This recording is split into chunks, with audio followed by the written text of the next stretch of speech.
Olá, meu nome é Giovanni, eu sou pastor, eu sou empresário, esse é o nosso primeiro podcast e hoje quero falar um pouquinho da nossa história. Essa é a minha esposa, Patrícia, que vai contar também um pouquinho da história dela e das nossas histórias. Olá, é um prazer estar aqui com todos vocês, compartilhando um pouquinho da nossa história, do nosso ministério, Ministério Vida Abundante. Logo mais vocês vão entender o que significa tudo isso, mas sou esposa do Giovanni, sou pastora também, e é um prazer estar aqui. Eu vou falar um pouquinho sobre a minha história, como a gente conheceu Jesus. A gente está casado já há 20 anos, e nesse período passamos por muitas coisas juntas, e eu sempre falo que se não fosse por Jesus, a gente não estaria vivendo nessa data, inclusive, né, os nossos 20 anos de casados. Então, minha história, né, começou lá no interior de Santa Catarina, numa cidadezinha chamada Caçador. Sou filha mais nova de 3 meninas. Tenho 2 irmãs mais velhas, um irmão mais novo. E a gente vivia no interior, sempre viveu no interior de Santa Catarina. E a nossa história começa ali. Minha mãe foi uma pessoa muito idólatra. Meu pai sempre foi muito trabalhador, é um homem sonhador. E a gente viveu por muitos anos no interior, depois a gente foi para a cidade. Enfim, resumindo um pouco, eu me casei com 19 anos, conheci o Giovanni na faculdade, fazia faculdade de contabilidade. Sempre falo assim que Deus nos uniu, né? A minha história não foi você que me escolheu, eu escolhi você. E foi num verão de faculdade que a gente se conheceu, a gente se conheceu mais. E foi muito rápido, foi muito intenso. Em outubro a gente se conheceu e em dezembro a gente casou. E com certeza devia ser um plano de Deus, porque a gente está junto até agora, né? Mas durante esse processo, durante esse período, durante esse tempo, a gente houve muitos momentos bons, maravilhosos, mas também momentos muito tensos, momentos, situações, né, que um casal recém-casado, se conhecendo há menos de 2 meses, indo morar junto, numa cidade estranha, que eu tive que sair da minha cidade onde morava para ir morar na cidade onde morava. Foi tudo muito desafiador. Mas, glória a Deus, em passado alguns anos, 7, 8 anos que a gente estava casado, eu conheci Jesus através de uma colega de faculdade, estava cursando psicologia na época, a minha segunda graduação, e a gente conheceu Jesus. Fui para a igreja, me lembro até hoje, foi num domingo, e a nossa vida estava uma bagunça em todos os sentidos, financeiro, espiritual, então nem se fala. E Jesus entrou na nossa vida e começou a restaurar, pouco a pouco, coisa por coisa, e fomos muito bem cuidados, né? A gente louva a Deus pelos nossos pastores que nos aconselharam, que caminharam conosco em todo aquele tempo. Então, hoje a gente é fruto deles também, então a gente louva a Deus pela vida deles, caminharam com a gente. Nossos destinos foram separados depois de um tempo, a gente veio embora, saiu da cidade, veio embora para o litoral. E depois no litoral, o nosso coração ardeu novamente pelo ministério. A gente estava trabalhando com jovens, começamos a trabalhar com jovens, foi muito gratificante trabalhar com eles. Começamos em Tijucas, a gente veio para Itapema em 2015. E aí, trabalhando com jovens e tal, foi um momento muito gostoso na nossa vida. A gente recomeçou a nossa vida. Depois o Giovanni vai falar um pouquinho mais de como foi tudo isso. Mas a gente recomeçou a nossa vida. Esses jovens deram um gás para nós. Eram pré-adolescentes, tinham idade de 12, 13 anos. Hoje já são todos adultos, 20 e poucos anos. Então, é delicioso ver como eles cresceram também. E fazer parte disso tudo e realmente ainda é muito gratificante. O nosso ministério, o Ministério Vida Abundante, ele começou agora. É um ministério novo. O que Deus já tinha colocado no nosso coração já não é de agora, mas agora que a gente se posicionou, agora que a gente sabe, a gente entendeu qual que é o nosso ministério, a gente entendeu por que estamos aqui, a gente entendeu qual é o nosso objetivo de vida, que não é com relação a nós, mas é com relação ao outro, né, às outras pessoas, porque se for só com relação a nós, a nossa vida não tem sentido. Então, se não tiver um amor, se não tiver outras pessoas, se não tiver que fazer o bem para o próximo, também não tem validade nenhuma a gente estar nessa terra, né? Basicamente é isso. O Giovanni vai falar um pouquinho mais sobre a nossa história do ministério e a gente vai voltando e vai se falando em torno desse momento. Sempre fala que nós não casamos depois de 3 meses, mas depois de 15 dias. Que também depois do teu sim já tá valendo. Então, 20 anos felizes. Bom, eu nasci no interior de Canoinhas, na cidade de Timboa Grande, bem interior. Até os 18 anos foi um tempo, para mim, muito conturbado, porque até os 18 anos eu não sabia ler, não sabia escrever, não sabia mal pegar um ônibus, e eu nunca me contentei com isso. Eu nunca quis me conformar com essa vida. Minha família é super humilde, né, mas uma família muito honesta, uma família que me deixou muitos legados, muito ensinamento. E eu lembro que os dias mais felizes para mim era o domingo, porque no domingo as minhas mãos estavam limpas. Eu trabalhava até na sexta, mas no domingo a minha mão estava limpa. E eu lembro que toda a dificuldade que passamos no interior, todo trabalho pesado, desde os 13 anos trabalhando, eu não me conformei com aquilo. Eu nunca me conformei em terminar a minha vida trabalhando daquela forma. Mas sem saber estudar, sem saber ler, sem saber escrever, sem saber me comunicar direito, eu sempre tive a dificuldade, mas eu tinha certeza no meu interior que isso não ia terminar dessa forma, né? Então, 2008, meu pai teve uma ideia incrível, falou assim, olha, a gente vai para a cidade, vamos começar a vida na cidade, depois de um tempo muito difícil. E eu falei, agora eu vou começar a estudar, vou fazer o ensino para adulto, vou aprender a ler, vou aprender a escrever. Fiz todos os cursinhos possíveis da datilografia, fiz, enfim, tudo que eu podia fazer, eu aproveitei nesse tempo. E eu lembro que eu queria fazer uma faculdade e ter uma vida melhor, e é isso que eu almejava da minha vida, né?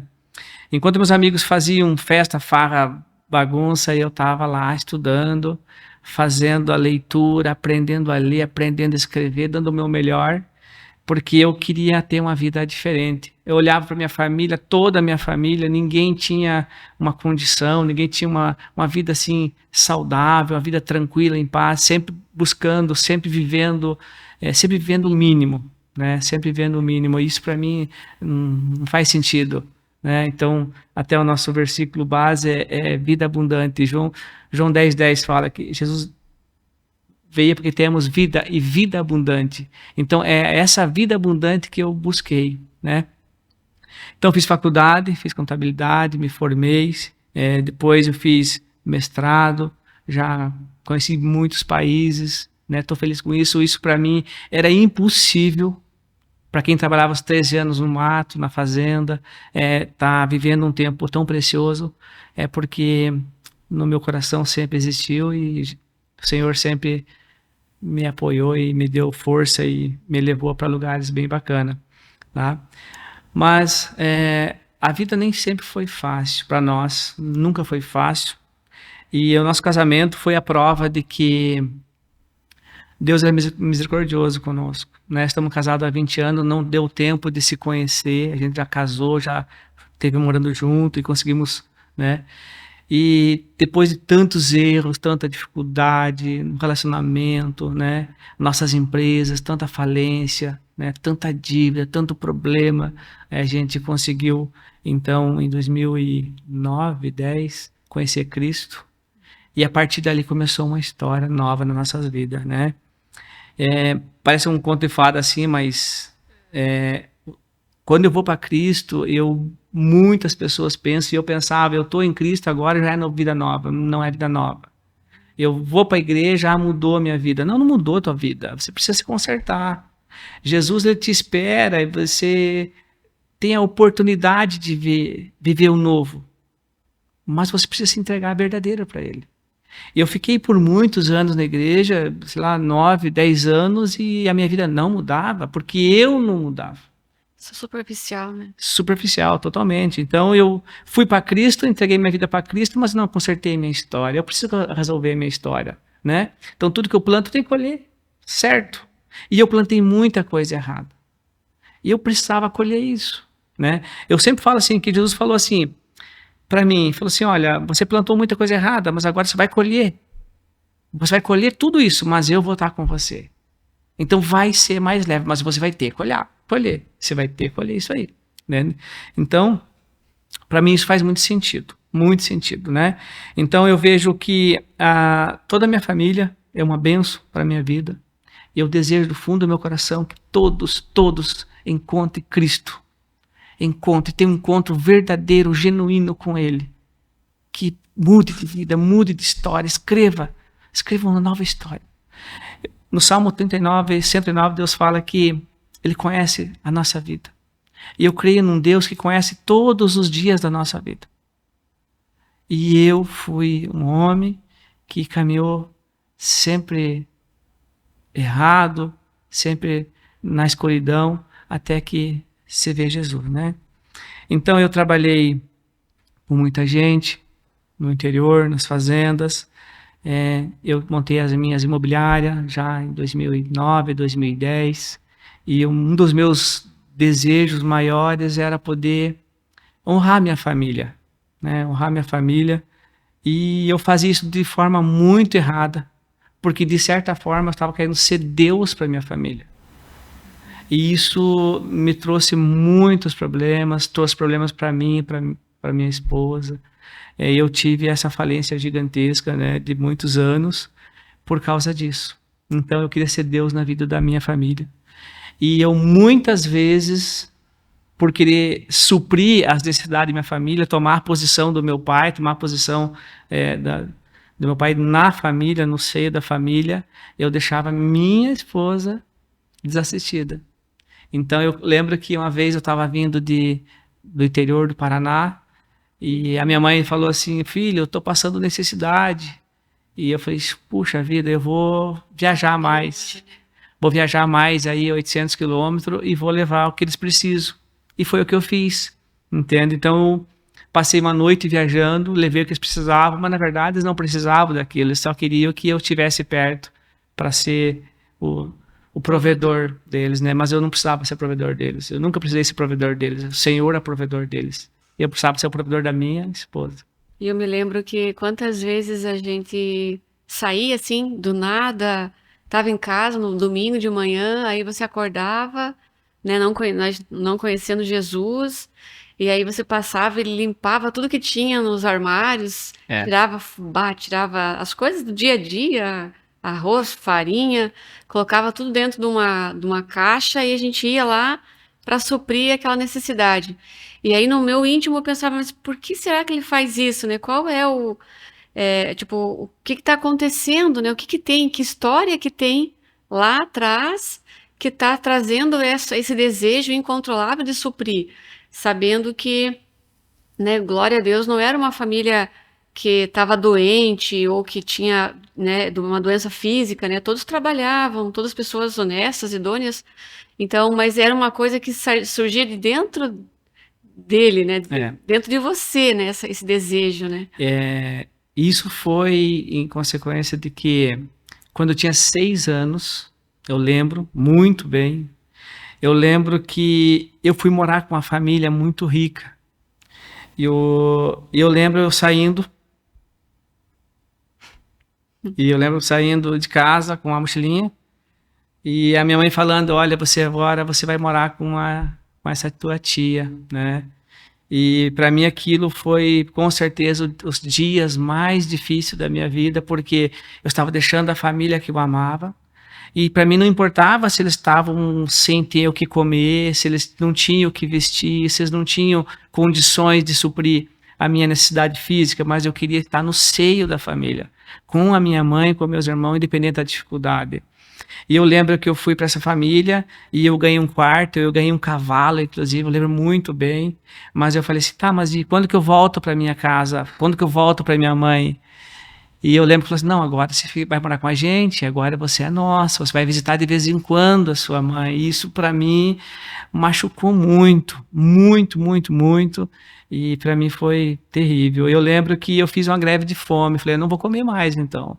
Se eu não vou ficar com a minha mãe, então eu não preciso comer. Eu não tenho interesse em continuar aqui vivendo, porque eu quero viver com a minha mãe. E eu lembro que depois de alguns dias me devolveram para lá e para mim isso fez muito sentido voltar para eles, né? Mas com esse fato que aconteceu na minha vida, isso trouxe esse desejo de suprir. Ah, eu sou aceito, ó, vocês me aceitam, eu não sou inútil, eu tenho um valor, eu quero suprir. Então, eu lembro que nas falências, quando eu não tinha condições de pagar o salário deles, eu ia para o banco emprestar. Mas eu não deixava eles desassistidos, eu supria de alguma forma. Então, ao invés de eu criar irmãos ou ensinar, deixar um legado para meus irmãos, de profissionais, de provedores, eu estava atrapalhando a vida deles. Então, eu peço perdão por isso, porque, de certa forma, eu atrapalhei a vida deles. Certo? Então, isso machucou muito a minha vida e hoje eu vejo que podia ser tudo diferente. Se eu conhecesse a palavra de verdade, eu não tinha acesso à palavra. Sempre fui enganado da idolatria, minha mãe idólatra, pai idólatra, não conhecíamos o evangelho, não buscava uma verdade, e por não conhecer a verdade, nós passamos alguns anos na cegueira e vivendo sempre a conta-gota, sempre no mínimo. Eu lembro que quando eu comecei a estudar psicologia, eu lembro que o meu motivador de psicologia era tentar te entender. Porque eu falei assim, não é possível, tem alguma coisa, tem algum mistério aí que eu não. Então, como eu não conhecia Jesus, eu fui buscar a ciência, né? Buscar a psicologia para entender o que estava acontecendo. Sim. Por que tinha esse desejo louco de suprir, né? Isso na minha família não tinha dessa mesma forma, era um pouco mais natural, um pouco mais normal o relacionamento entre irmãos, pai e mãe. Mas dele era algo que eu não conseguia entender. E daí eu lembro que na psicologia estuda traumas e coisas de infância e tal.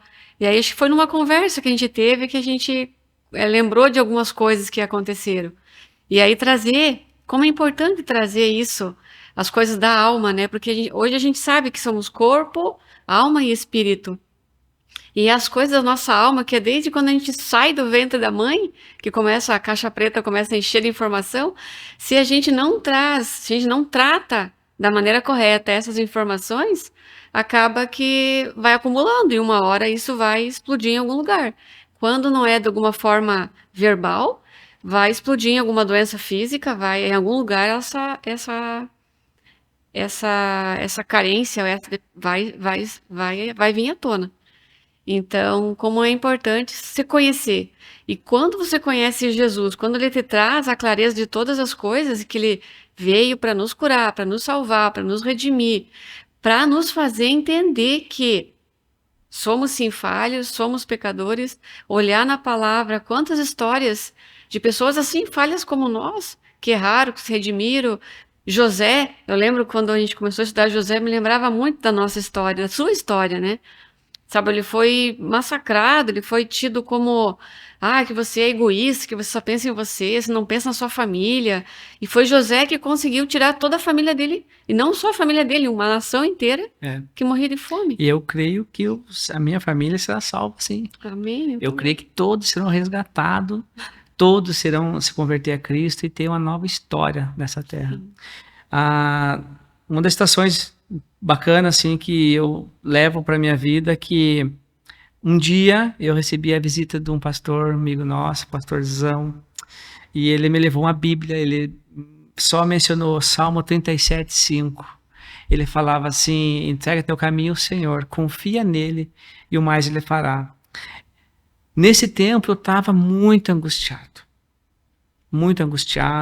a minha família estava envolvida nas minhas empresas, todas envolvidas na minha empresa, e eu falei assim, como que eu vou sair desse lamaçal?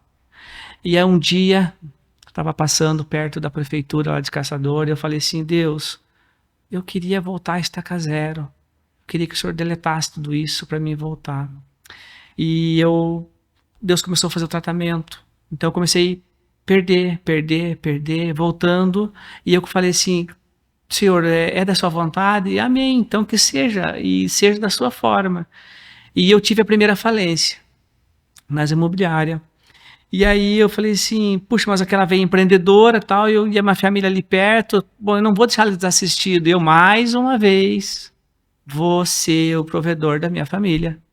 E eu montei um outro negócio para ser o provedor da minha família. Mais um ano que eu avancei nesse outro negócio, que foi no ramo da construção, eu percebi, eu via realmente agora mais fundo. Eu descia mais uma camada e mais uma camada, certo? E eu lembro que você falou um dia para mim sobre o fundo do poço. O fundo do poço, para muitas pessoas, é no fundo, mas para mim, no fundo, tinha uma boca de lobo. Eu precisava tirar aquela tampa e ver o que tinha debaixo. E foi ali que eu entrei. Eu fiquei algum tempo ali e mais uma vez a falência. Depois disso, para mim fechar assim com chave de ouro a falência, eu sofri o sequestro. Estava na faculdade e eu fui sequestrado na minha casa. Eu fiquei um tempo preso, né? Foi muito difícil, porque além de estar correndo risco de vida, eu não sabia onde é que você estava. Eu pensava assim, puxa vida, ela está presa em casa com algum desses sequestradores aqui, o que eu faço? E eu não tinha que fazer nada. Eles destruíram meu escritório, levaram a papelada, levaram tudo, e eu voltei, me liberaram depois de um tempo, passando um medo terrível, uma faca aqui, facas aqui, soco. E eu falei, puxa vida, hoje vai ser meu último dia. Mas eu conhecia a palavra já, meio que superficial, mas eu conhecia, eu sabia que eu estava sendo testado e falei, Senhor, se eu passar disso, eu preciso conhecer mais do Senhor. Se o Senhor me livrar dessa passagem aqui, eu preciso conhecer mais. Eu lembro que terminou o sequestro, me soltaram, foram embora, voltei para casa e já acabaram pegando o rapaz lá que tinha feito isso. Eu tive para a delegacia e mais uma vez o pastorzão foi lá, pastor Walter, foi lá, um amor de pessoa, um cuidado com a nossa vida. Ele ficou do meu lado. O único desejo que eu tinha é de chorar. Falei, Senhor, o que está acontecendo? Até quando eu vou passar por isso? Mas enfim, foi a noite mais tumultuada da minha vida. E a partir dali eu falei assim, olha, eu não quero mais negócio de empresa, eu não quero mais negócio de família, eu quero, gente, vamos se concentrar, cada um faz a sua parte, cada um cuida da sua família, cada um faz o que tem que ser feito, eu vou cuidar da minha família. E eu lembro que um dia de sol, na quinta-feira, eu falei assim, gente, eu vou parar, eu vou falir agora, fica tudo para mim, essa bucha, fica para mim, eu vou resolver, eu sei que eu vou resolver, e cada um cuida da sua história. Eu vou cuidar da minha esposa, da minha vida. E a partir dali começou um trabalhar forte na minha vida. Eu preciso resolver isso.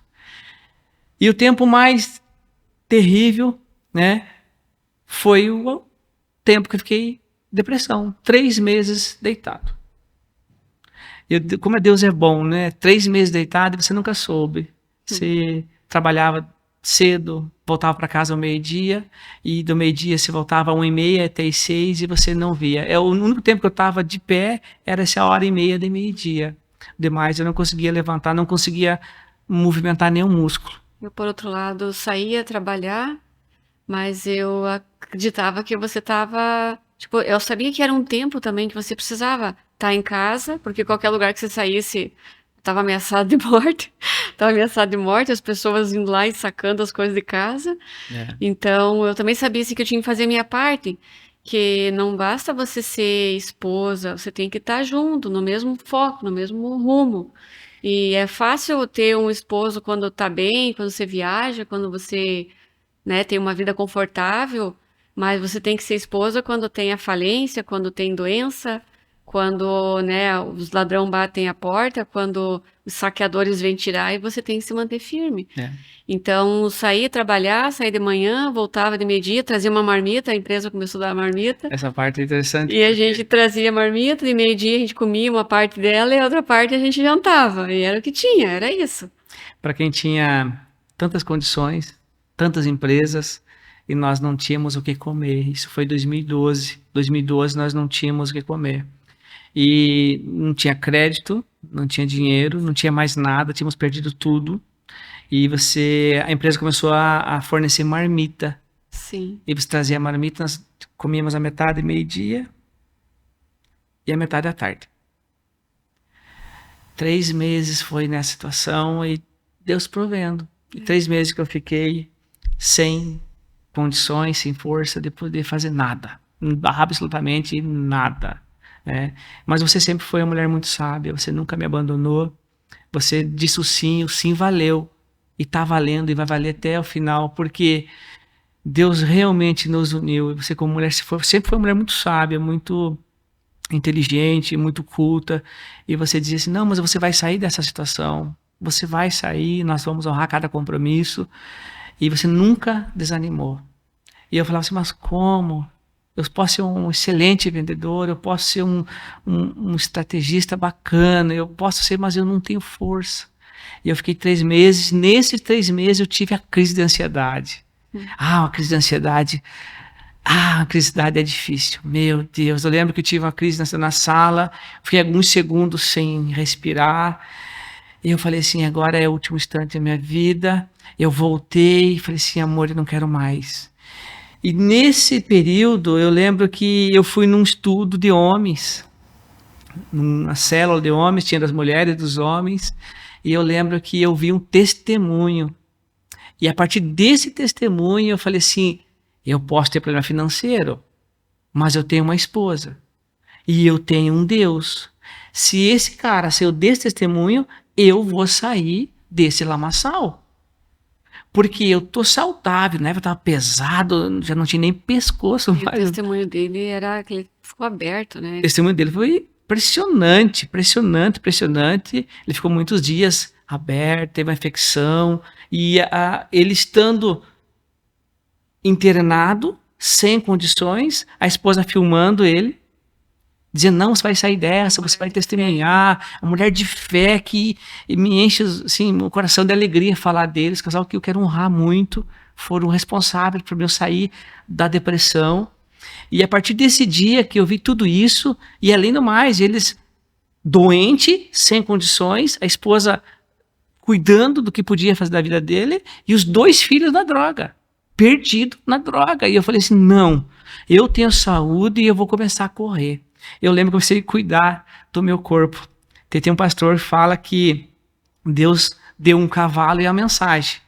Ele não cuidou do cavalo e não conseguiu entregar a mensagem. Eu falei assim, não, se Deus tem uma mensagem, eu vou cuidar do cavalo, eu vou cuidar do meu corpo. E comecei a correr todos os dias. E à noite colocava uma touca, um blusão, e à noite correr. Porque eu tinha medo, né? Eu tinha muita dívida, muita coisa, eu não queria ser reconhecido. Então eu tinha vergonha daquilo, muita vergonha.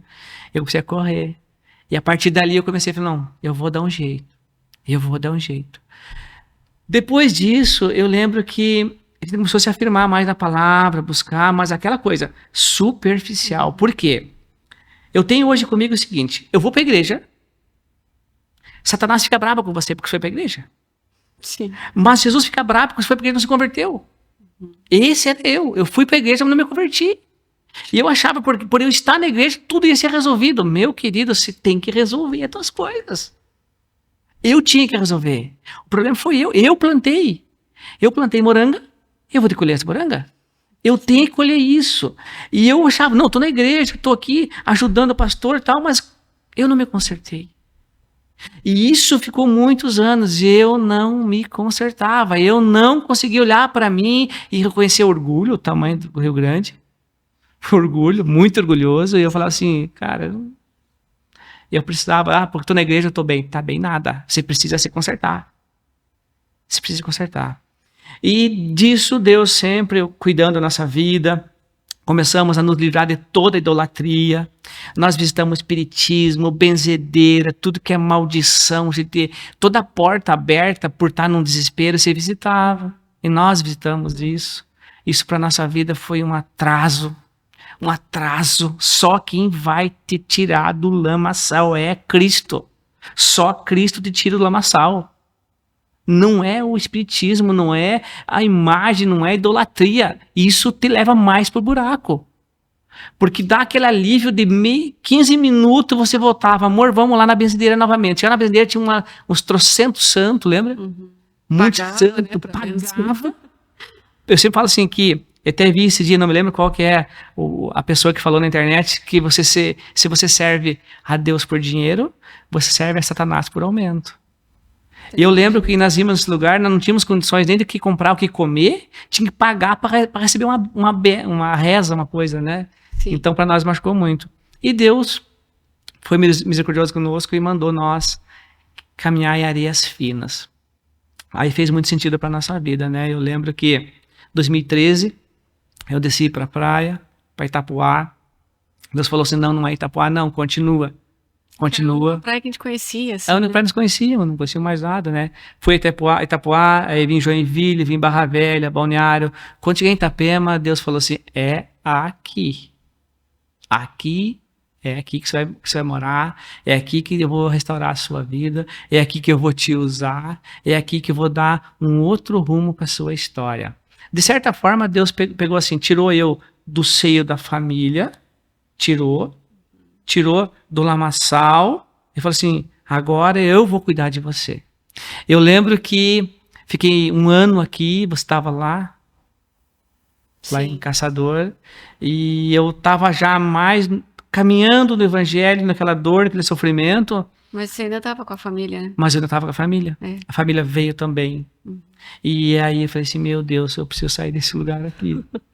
Lembro até hoje da conversa que a gente teve, uma conversa dura,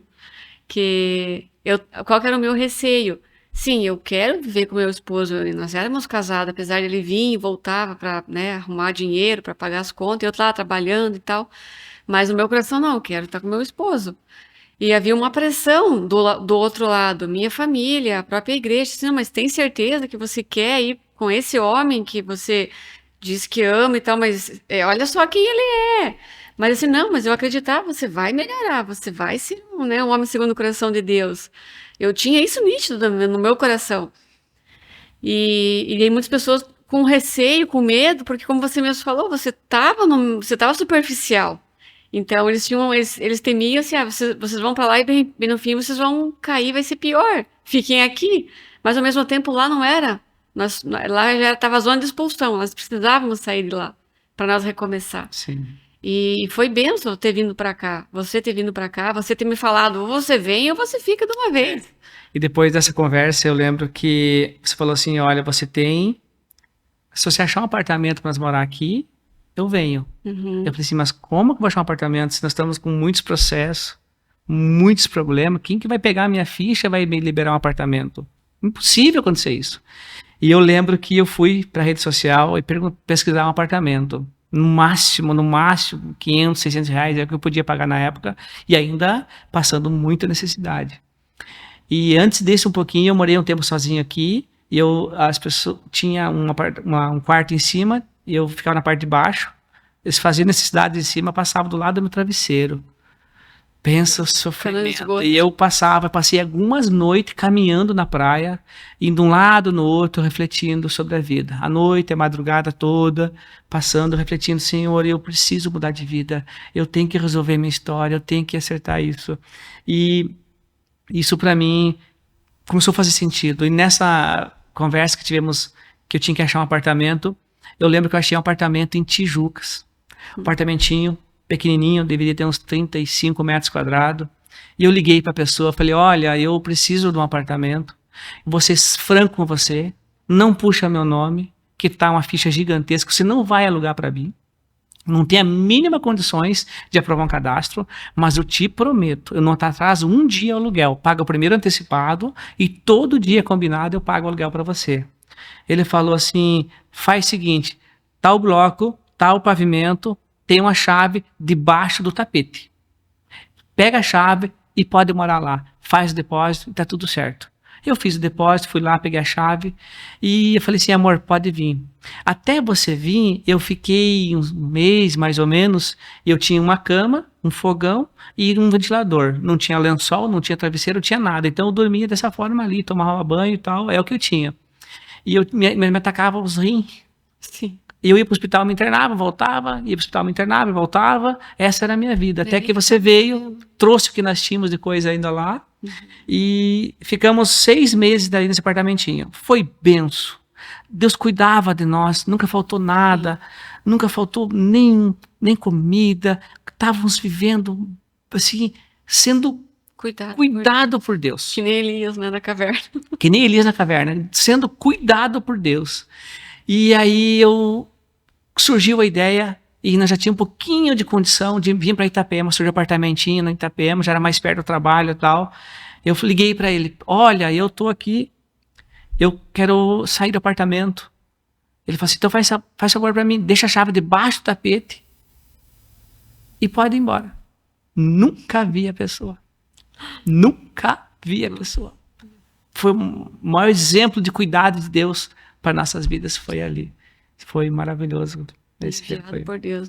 E a partir dali, então, tudo mudou. Começamos a caminhar com os jovens, nós cuidávamos de jovens, mesmo tudo machucado, tudo Dava o que a gente sabia, o que a gente tinha. É o que nós tínhamos, dávamos o que nós tínhamos, né? Não era muita coisa, mas caminhamos com jovens por 3 anos, Tijucas, fizemos um trabalho bacana, maravilhoso, e até que Deus diz, olha, chega, vão consertar a sua casa. Que de uma certa forma a gente trabalhava com eles, mas ao mesmo tempo a gente se escondia um pouco, né? Era uma forma da gente dizer, Deus, estamos fazendo isso e, né? Mas Deus fala assim, você tem que consertar a tua casa, né? Arruma a tua casa, arruma a tua casa. É que a gente sempre fala, né? Que o melhor lugar para se esconder é na igreja.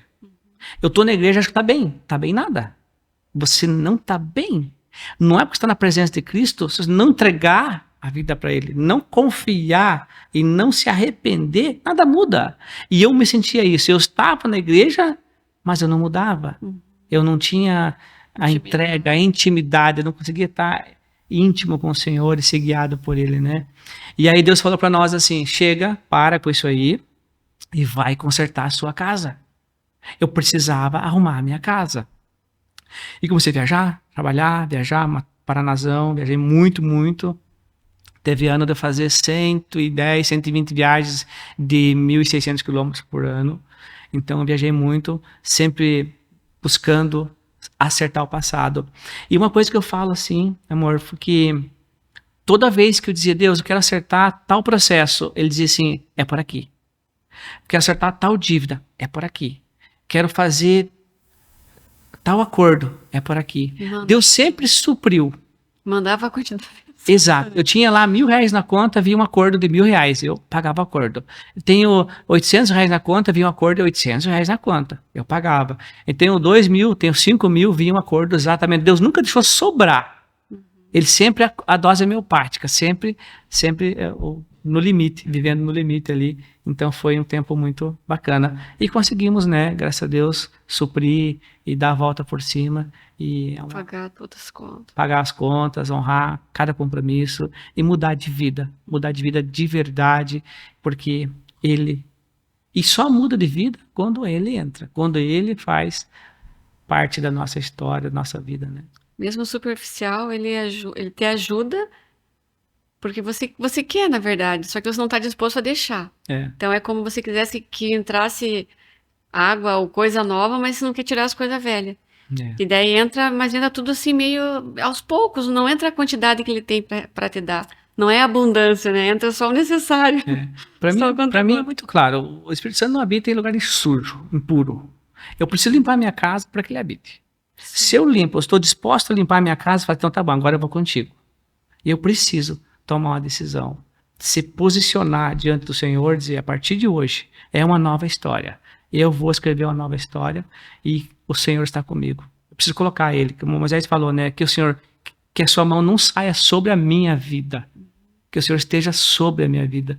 Então toda vez que eu acordo, a primeira coisa, joelho no chão, Senhor, se o Senhor não for hoje, não me deixa ir. Se o Senhor não for, eu vou fazer errado. Se o Senhor não for comigo, nada vai dar certo. Eu preciso ter essa dependência e essa convicção de que sozinho eu só vou fazer coisa errada. Então, por hoje é só. Eu louvo a Deus pela tua vida.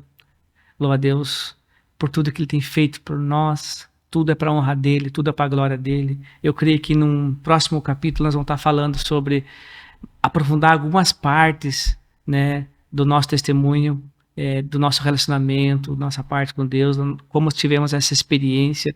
Queremos que as pessoas entendam que sim, é possível viver e viver bem nessa terra, né? Siga a gente lá nas redes sociais. Eu sou o MVA no Instagram, no YouTube e que Deus abençoe a todos vocês.